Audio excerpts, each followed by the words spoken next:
Hey everyone, and welcome back to my channel. If you're new here, I'm Tara, a farmer from Northern California, and this channel is mainly about my farming journey. It is pouring rain today. It's actually slowed down a little bit, but it is raining right now. So we're gonna go back a couple days and then I'll meet you back here.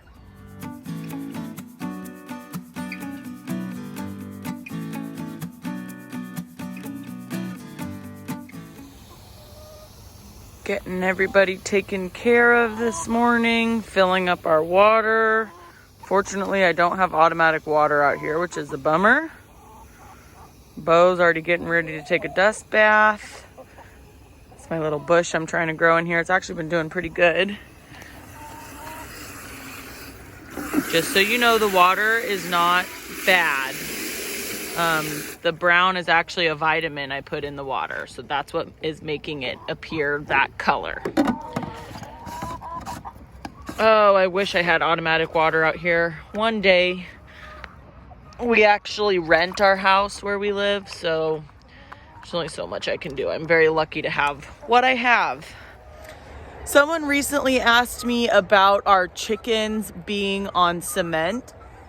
Even though it kind of appears that way, this whole run is not cement. There is a cement slab here. It's like this area right here that my actual chicken coop is on cement. And then there is a little piece of cement that this ladder is on and this food container here. But the rest of this is actually dirt. And this is dirt. This is like a little second area I have to protect them from wind and stuff, and they can go in and out. See? So that's dirt over there. You can see they've got like holes where they're taking dust baths. So this is not fully cement. Like I said, we rent where we live, so we're really limited in what we can do. And this is actually amazing. Like, I am so thankful that he gave us this space because we're kind of in the way of their people driving in the orchard. And then I've got my 2 omelet coops here on the side, but we live in a pear orchard, see? So they have to be able to drive completely around our chicken coop. And they free range a lot. They don't free range constantly, especially right now because Bo does have his limp. So he's not, you know, fully on guard. But they do free range, so they don't live full time in this run. But I just wanted to address that because that was a question. All right, let's head to the farm. So we have a very high water table here because we do live on an island. We have like gotten one day of just the tiniest amount of rain in over 30 days. We went over 30 days with no rain. But our ground is so wet and the fields are soft that we don't have a proper rig to spray. So we do hire someone to spray some of my dad's fields, some of the alfalfa fields, and some of the corn fields that we don't want to make any ruts in. So right now I'm taking chemicals over to him and he's gonna get going spraying our alfalfa. A lot of you guys have asked when we'll get the first cut of alfalfa. I'm gonna ask my dad that because I'm honestly not sure. I feel like it's not that far off since it's been so warm. Yesterday was 82 degrees on March 12th, I think it was, or March 11th. So yeah, it's pretty warm and sunny, as you can see right now. And for planting corn, our ideal like planting is mid-April. And unless we get like some crazy rain, I don't see that being an issue this year. Here's our alfalfa field. One of my very first videos was me irrigating this alfalfa field last year. So it's looking beautiful. I just like, oh, this morning is so gorgeous. It's supposed to rain for like Sunday, Monday, Tuesday, I think. And we have not had a good rain in a while. So it'll be nice because otherwise we might have to start irrigating alfalfa soon.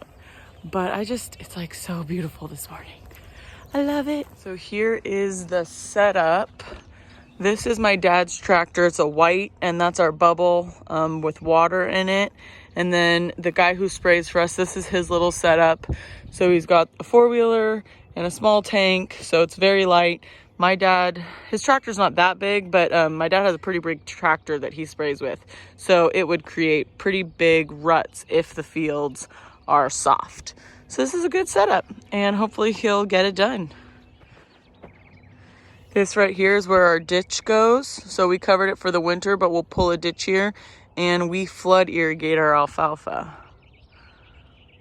You guys will definitely be seeing videos of that this coming summer, or probably before summer. It's technically still winter. Spring doesn't even start for a week. I just want to take a quick second to talk about the coronavirus, which you might be sick of hearing about, depending on how much you're watching the news. So far, we're not being affected too much. We're in California. Washington is, I think, the hottest state right now, and then California is number 2, I think. So I just want to let you guys know we're not being affected too badly. But depending on where you live, keep this in mind. There are a lot of small farmers that live off farmers markets. And a lot of areas, farmers markets are being completely closed down. You know, we're trying to avoid big crowds. We're trying to keep people apart, which I think is the right thing to do. I don't think we need to be panicking, but, you know, until they kind of figure out what needs to happen and what's going on, I think, you know, trying to keep big crowds apart is, yeah, I mean, I understand it. So anyways, if you guys know any small farmers that sell produce or anything like that, maybe reach out to them. See if there's a way that you can get food from them. I know someone that I did my California Farm Academy with. They do farmers markets and they are making grab and go boxes. So it's pretty much just going to be a box. They're going to have, like, you know, a few of each of their vegetables. They've even made recipes to go in the box and people can just pick them up and go. So that way people aren't, you know, touching all the food and sorting through what they want. So it's just something to keep in mind. You know, I'm farmers support farmers. Doesn't matter how big or how small. So maybe reach out to some local small farmers that rely on farmers markets that could be closed down right now. This is our alfalfa field that we planted in the fall. It's looking gorgeous, but there's a lot of grass out there. It might be, I mean, there's a little patch of grass, but like a lot of this stuff that looks, it's a little hard to tell, but a lot of this stuff that looks shiny here, that's grass. So there's a ton of grass out there. It really needs to be sprayed, but, you know, for little to no rain and hasn't been irrigated, it's looking really great. And I will try to find out when our first cutting is going to be for you guys. All right, time for a little vineyard check. Let's go see how things are looking. Everything just got finished being tied. So all the vines are pretty much trained. There's still some that aren't quite there. So like this one, you can see stops here. So it's still got to make it down. So not everything is completely done, but this tie job is done, which is great. It's another step. The weed spray did a great job. I mean, this spot isn't too bad. And then I've got a couple big weeds, like there's one right there. I will actually be coming out today and working on those big weeds. We've got that little Kubota I drive around. It's like a RTV. So I'm just going to start coming with my pruning shears, my big ones, and just start chopping those down. It's honestly not too bad. I'm really happy with the results of my weed spray. You can like see every berm and all the green middle rows. Super happy about that. Gonna keep working on these big ones, just cutting them down. That way the next weed spray I come through with is gonna help. We're also gonna start taking these grow tubes off, which is this white paper. You can see them scattered all over. They were like little mini greenhouses for every vine, but they don't need to be there anymore. And then the next thing is it is supposed to rain Sunday, Monday, Tuesday. We're supposed to get some rain. So after that, if it's dry enough for me to drive through the vineyard, the next thing I'm going to be doing is I'm going to come through with a berm sweep. I'm going to hook it on the back of my tractor. I think I've never used one before, so my mentor's gonna let me borrow one. I believe it's gonna be hooked on the back of my tractor, and it's gonna be like 2 big round brushes, and we're gonna brush the side of the berms. And because it just rained, it'll be a little bit soft, and it's gonna hopefully just pretty much brush off all the weeds all my extra vines that are here that still need to be chopped, it's gonna pull them into the center, and then I'll be able to come back through with the chopper again and get it all chopped up. So the weather is beautiful, things are rolling, I'm feeling positive, and we're just gonna keep working at this, guys. Remember, if you haven't hit that subscribe button, to hit the subscribe button, please. And you can also hit the little bell if you wanna be alerted. This is an exciting year, my very first harvest, so I hope you guys enjoy following my journey. Today I am going to work in the garden a little bit. If you guys saw my video earlier, I had an amazing time at Green Acres Nursery and got a whole bunch of stuff. If you haven't checked that out, I will link it above. But the reality is our yard is somewhat of a disaster. And sometimes I get overwhelmed because I try to think of everything I need to fix at once and nothing gets done that way. So I'm just gonna try to do little by little. So I brought over the rototiller from the farm, and I am going to rototiller the raised bed, which is a disaster right now.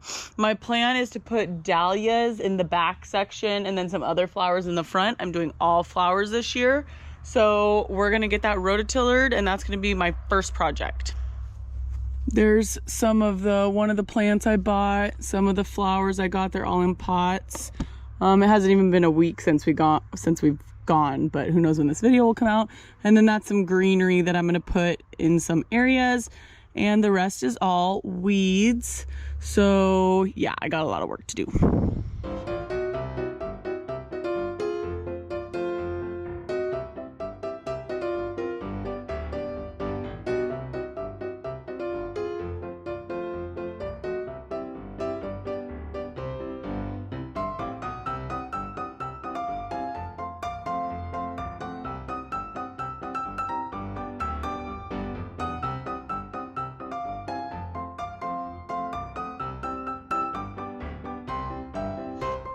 Okay, I have like a little walkway. It's a little bit covered up. It's like 3 little boards.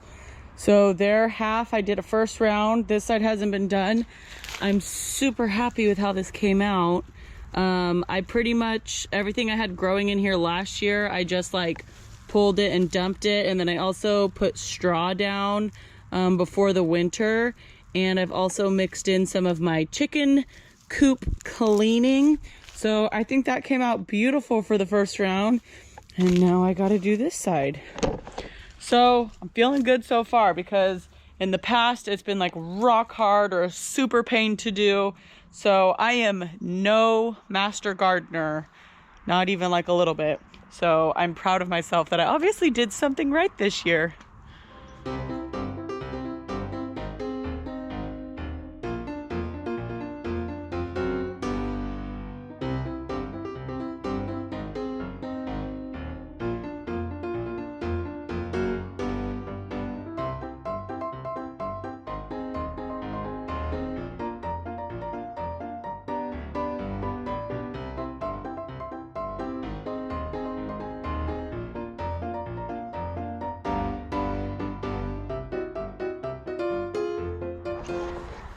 Well, that is a heck of a lot better than it was. I think this side I might need to go through one more time, and then I'm gonna clean it up a little bit. And I'm honestly sure not what I'm gonna do next. We'll see. I also like hate this awkward space between the raised bed and the fence. And that's a rosemary bush, so I don't want to get rid of that, but something needs to be done here. I just don't know what yet. When I went to Green Acres, I picked up this bag, wildflower bouquet mix. I don't know why. It just attracted me, so I got it. So I decided this half of the bed is going to be that flower mix. So you can see all the little spots. It's supposed to come with all the seed and fertilizer. So I just laid it down and watered it. And then I'm going to put my dahlias on this side. I'm still working out where I want these items. I planted that there. And I keep forgetting what it's called. I don't know why I keep forgetting what it's called, but I got this little acid mix. It was like a free sample at Green Acres. And hydrangea, because hydrangeas, I guess, like acidic soil. And this has like a list of things that like acidic soil. And as soon as I read it, I know that's what it is, but for some reason, I keep forgetting it. So anyways, I honestly don't know. This soil seems kind of sandy. So I hope I didn't just screw up by planting it there, but we're going to see how it goes. So there's my hydrangea. Whoops. There's my hydrangea. And we have this not so pretty fence here. So I'm hoping it'll grow big and have those gorgeous flowers and kind of cover up this area. Also, this area here was like nothing. There's like a drop off from our lawn to this area. It's really weird. And it was just like hilly and weeds and never really done. So I rototillered it all, somewhat evened it out. It looks a mess right now, but it's supposed to rain this weekend. So I'm gonna try to clean it up a little bit more and put down grass seed and see if I can fix this little area 3 years after we moved in. This is what I'm gonna plant next.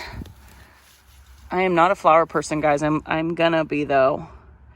Ranculus. I don't know if I said that right, but they were gorgeous, and both of them had 2 colors. So I've got yellow and red and pink. I'm gonna put those in that hole and in that hole, kind of like in front of the raised bed. So we'll see how that goes. But I wanted a nice like cut flower, and these were gorgeous. So we'll see how it goes.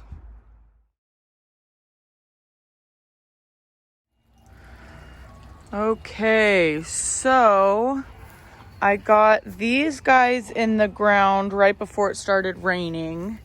And there's my hydrangea over there. This I know looks like a mess, but this is all got grass laid down. This here is a spot that I can never get to grow because it stays like pretty much completely in the shade.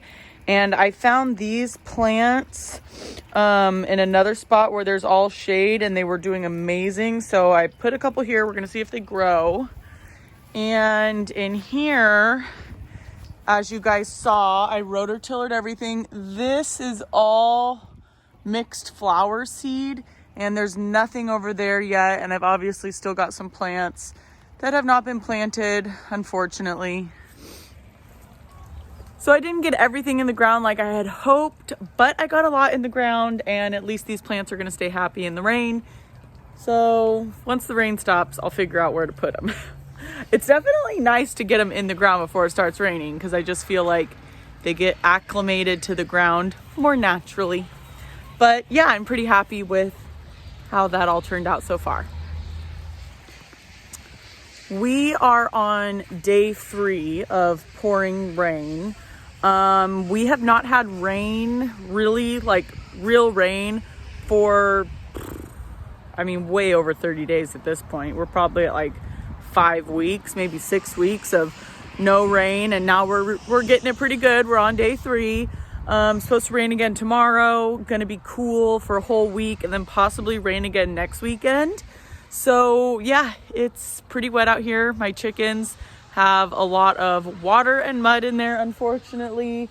I'm probably gonna let them free range so they're not stuck in there. I mean, they can go in their coop whenever they want, but I feel bad for them. So I'll probably just let these guys free range. Bo, unfortunately, is going downhill again. He was doing so well. And yeah, he's not looking good right now. So I actually moved him over to this coop. I'll show you guys. So I have this extra coop here. So I moved him in here. Yes, this is a chicken girlfriend for him. So yeah, he got pecked at. One of the hens pecked him. So I put medicine on him, cleaned him up. As you can see, this whole spot stays dry. I've got food and eggs and water, and he's got a chicken girlfriend. I put down some straw for him. But yeah, he's going downhill again. So I ordered some more anti-inflammatory because those really seem to help. If you're new to my channel, just to tell you like a little bit about Bo, is I have no idea what happened. One day he pretty much stopped walking. I can tell one leg is really bothering him. I explored all the options of like basic chicken keeping, bumblefoot, broken leg, all these other things. I ended up taking him to the vet. The vet couldn't figure out what was wrong too much. And we put him on anti-inflammatories for a week or two. They really helped. He was still limping, but improved a great deal. Well, now he's off the anti-inflammatories and he just like slowly started going back down. The vet did tell me he could be on anti-inflammatories for long term without anything wrong happening. So as long as it's not too crazy expensive, I might end up doing that because we love Bo. He's such a good rooster. He's so friendly. But obviously the girls are noticing that he's going down hills because one of them pecked at him and we don't want that. Oh my gosh, my chickens just look like wet dogs right now. You guys want to come out? You guys want to come out? I mean, birds love the rain, right? I mean, when it's raining, the birds are singing. I know you can't hear them, but they are. Come on, babies. Get out of the mud. They might like the rain, but I assume they don't love the mud. Come on, babies. Chickens, come on. And we got a lot of green grass here for them. Get some fresh grass and eat some bugs. So this is what we're dealing with right now, but I am thankful for the rain. Also, I did talk to my dad about the alfalfa, and it sounds like we're gonna get our first cutting in May. So we still have a little while till we're gonna get our first cutting of alfalfa, but we're gonna be stopped for a while from pretty much doing anything since looks like we're gonna get at least 4 days of solid rain and then it's gonna stay pretty cool. But I hope you guys enjoyed this video. This is just a little update of what's going on in my neck of the woods. Until next time.